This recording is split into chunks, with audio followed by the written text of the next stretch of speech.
Hi-Fi Rush came out of nowhere, and it immediately became one of my favorite games of all time. I was just casually watching one of the usual Xbox Directs, and this trailer just suddenly appeared.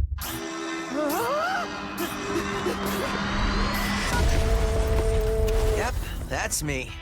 And you're probably wondering how I ended up here. Well, it's pretty standard. Let's rock. This is awesome! I don't know what it was exactly, but it really caught my eye. The art looked amazing, the gameplay was hype, and wait, you can make your own music just by fighting? And top of all of that, it was releasing the same day? That's just unexpected. I was immediately hooked, so I noted it down, but just went about my day. One day, I was just casually scrolling through Steam when I saw the game on sale. Oh, this was a cool rhythm game, right? Well, I have never really played a rhythm game, but it is worth a shot. I think I might like it. I didn't expect to fall this much in love with this game, but well, here we are. And you might be asking, what is this game exactly? Why did I like it so much? Well, let's start at the beginning.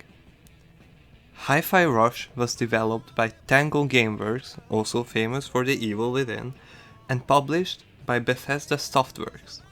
Just from my first impressions, the opening minutes made it clear that the game has style, and it wears it.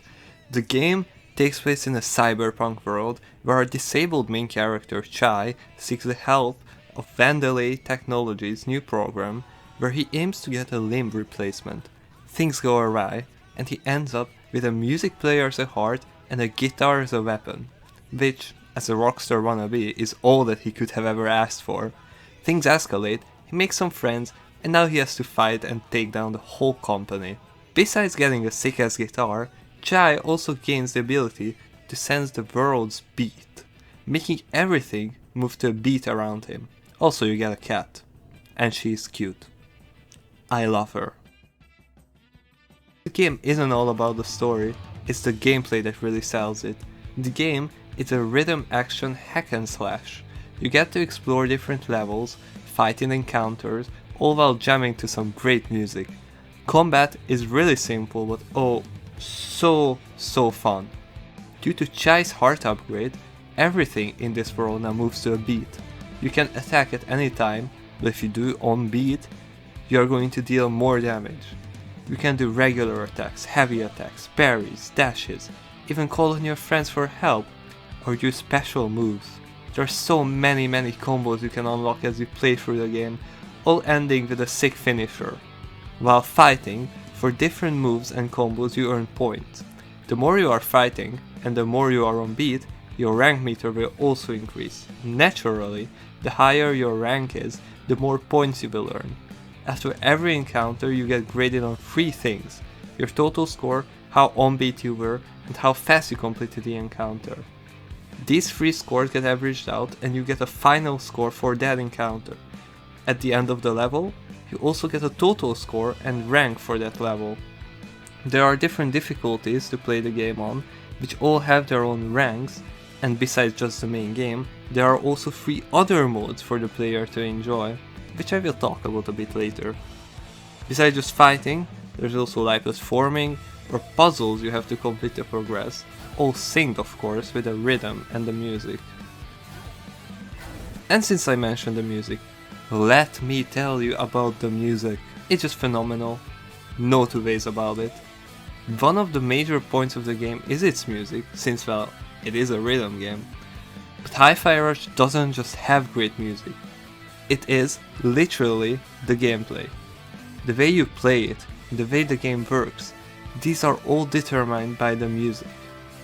The game includes its own soundtrack, catered to match the vibe and the rhythm of the game and the levels.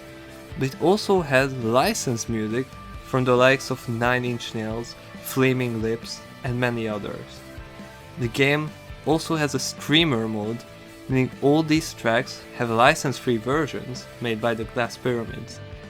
But the most important person to the game's soundtrack? That's you.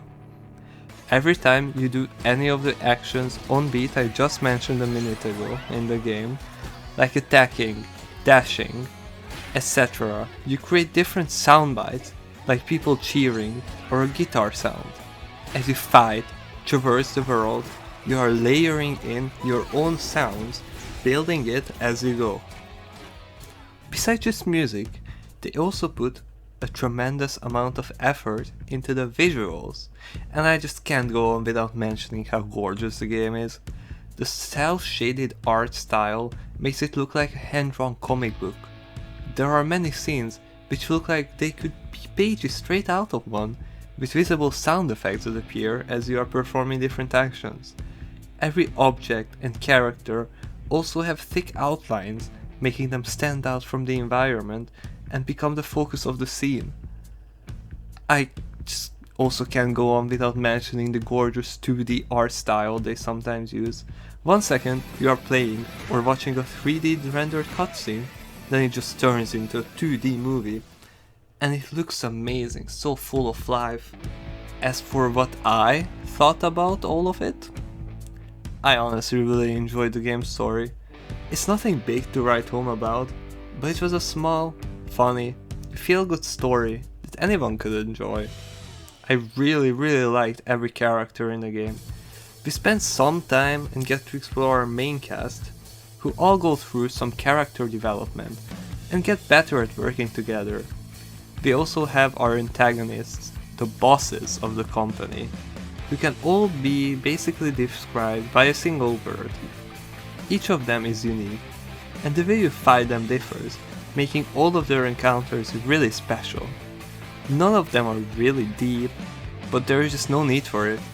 The game just doesn't take itself seriously, and while the bosses only really have one characteristic, it gets explored well in an entertaining way, making you want to just get more of it.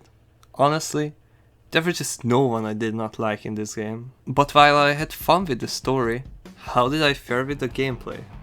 First, I played the game on hard, and I didn't have too much trouble.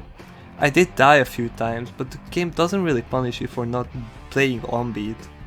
I had to eventually learn how to be on beat, which only happened at least after 30 hours and a lot of practice, but when it all finally clicked, the gameplay felt entirely different. It felt like dancing. I felt untouchable. Since everything moves to the beat, if you parry on beat, if you dodge on beat, if you fight on beat, you're unbeatable. And playing and fighting and hitting tens of different combos just feels great. I think I actually got addicted to the feeling of being in a huge fight and destroying all the enemies while vibing out to some great music, but also trying to twist my playstyle to match the mood the current music has put me into. While I found it really easy to enjoy the game, completing it? That was no easy task. It consists of two main things: completing the Wall of Fame, introduced in the main game, and beating the arcade machine, introduced in a later free update. The Wall of Fame is a huge checklist of challenges which you complete as you are playing through the game. For each challenge, you get rewards like gears, which you can spend on upgrades, or different costumes for the main cast. A great chunk of them are not at all bad, but the rest? Oh, they will take a lot of time. First of all, you need to beat every level on all 5 difficulties on rank S. That means S ranking every encounter and either dying once at most, or alternatively, clearing the whole level without dying, with maybe one A rank to spare. This is not that difficult to begin with, but the last 2 difficulties, Very Hard and Rhythm Master, can become a bit of a challenge. You unlock Rhythm Master once you beat the game once, and in this mode, if your rank ever hits D mid-fight, you die immediately. Just drop dead. giving you more reasons to be active and unbeat in every encounter. This takes up most of the challenge of the Wall of Fame. You also have to get all collectibles and beat some bosses or sections without taking any damage, but if you split all of this up and plan everything out, it's really not that bad. I mean, you do have to beat the level at least 5 times. In my opinion, the game was very lenient on its scoring system. To get an S rank for an encounter, either all 3 scores, points, unbeat, and time need to be S, or you need 2 S and 1 A. Completing it in a short time was never an issue for me, that was always S. Getting enough points also is a non-issue once you are more accustomed to the game. Just do many different combos and keep your rank up, and that will also generally be an S. Staying unbeat is the trickiest part, but if the other 2 are S, then you only need an A, which is really not that difficult once you get into the gist of it. Besides just the story mode, you also have to complete the Rhythm Tower a few times for the wall. It is basically like a rush mode. You fight through 60 floors of encounters, with boss rematches sprinkled in. As you are fighting, the BPM also gets faster, meaning you also have to need to go faster and faster since the beat is speeding up. You have a timer constantly ticking down, but you can increase it by performing combos or beating encounters. Between floors, you can also spend your time on consumables to heal you up. After you finish it, you get a final score based on how much time you have had left. I didn't find the tower terribly difficult. I think it was a bit long to do, but fun nonetheless. Doing all of this should basically get you to finish the Wall of Fame, with maybe 1 or 2 miscellaneous challenges left, but they will prove no issue after everything you fought through. But then, in a free update, they released the arcade machine. This machine has 2 more modes, with even more challenges. To get all achievements, you need to complete all of the challenges. The first mode is BPM Rush. There are different difficulties, but the gist is basically that you have to fight waves of enemies, with the BPM getting faster and faster between rounds, but a lot faster than in Rhythm Tower, hitting even 200 BPM by the end.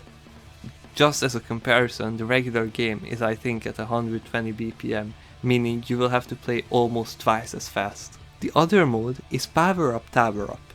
This is like the Rhythm Tower, but with a twist. You start without any upgrades, but you may pick one after every floor, or do challenge floors for bonus upgrades. There are no timers or anything like that, but now you have the challenge of being without any of your upgrades.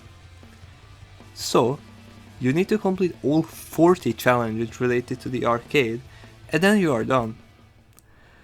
Let me tell you, it is a lot of grinding, but honestly, I cannot say I didn't enjoy every minute of it. The gameplay was just too much fun for me to stop, and ever since I finished it, I have been just wishing that there was more to do. Overall, beating the story took me a measly 15 hours. While getting all achievements took 90 very great hours, and I would honestly do it again. This game was just so much fun to play. I even ordered 2 shirts from the official merch store, which I have never even done before, but I just couldn't stop gushing about the game. It would really be a shame if anything happened to... Oh. Sadly, last year, Microsoft shut down Tango Gameworks. The worst was how immediately afterwards they announced that they need more games like Hi-Fi Rush. It is criminal. Apparently they were even planning to work on Hi-Fi Rush 2. The world wept for days. It seemed like a cruel joke. But when we thought all hope was lost, this was announced. Krafton bought Tango Gameworks and the rights to Hi-Fi Rush. Microsoft kept the publishing rights to the original game, but Tango is free to work on the sequel. I will not say that Krafton is perfect, But if they just let Tango cook, I am sure they will be able to produce another phenomenal game like Hi-Fi Rush. All in all, I think Hi-Fi Rush was an excellent game. They weren't scared to experiment and to create a small, but exciting and fun title. It is just that type of the game where you can feel the love the developers have put into the game. Also, it's only $30 in this economy? There are just so many things I could gush about for hours and hours, but I want to keep this video as spoiler free as possible, in case I inspire anyone else to play the game. In the Game Awards, it was also nominated for 5 different categories and secured a win in audio design, which I believe is very well deserved. Hi-Fi Rush. Its future is also looking up with a sequel quite likely on the way. Please don't mess this up, Grafton. I could not be more excited. Overall, I will rate the game a 9 out of 10. It is really good, but I could nitpick things about it. For the completion difficulty, I would give a 6.7. I wouldn't really say it is hard. Once you understand the gameplay, get a feel for it, most becomes quite straightforward. It can get quite time consuming, sure, for which I did raise the score a little. So yeah, Hi-Fi Rush introduced me to the wide world of rhythm games, and who knows, I might try out something else next. I did not expect it to become one of my all-time favorites though, but here we are. I wholeheartedly recommend you give it a shot, and you might just fall in love with it too, and you know, if there will be a Hi-Fi Rush 2, I will be there. Day 1. Thanks for watching.